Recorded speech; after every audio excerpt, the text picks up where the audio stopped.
ស្ដីបងប្អូនទាំងអស់គ្នាថ្ងៃនេះខ្ញុំនឹងបង្ហាញពីវីដេអូនៃការស្នើលុយដកប្រាក់កុកមានយន្តគឹមដែលយើង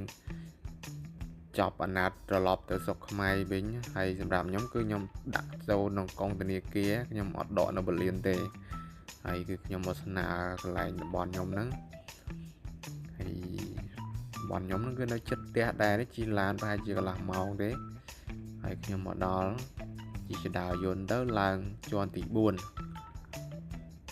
ឡើងជាន់ទី4ហើយខ្ញុំរៀបចំដាក់ឯកសារឲ្យគេឲ្យលុយដែលខ្ញុំទទួលបានហ្នឹងគឺ8លានពុកមានយន្តគឹមរបស់ខ្ញុំហើយឯកសារមានប៉ាសពតសភៅធនាគារសំបុត្រយន្តហោះនិង ID card បងប្អូនមានប៉ុណ្ណឹងមានតែ4មុខហ្នឹងទេហើយកន្លែងខ្ញុំហ្នឹងគឺថានៅជាន់ទី4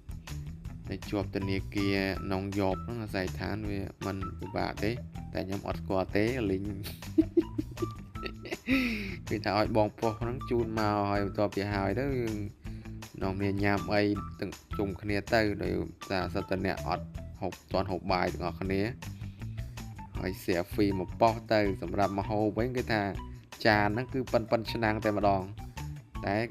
អត់ឆ្ងាញ់ទេបងប្អូនមហោបនេះបើសិននេះដូរយក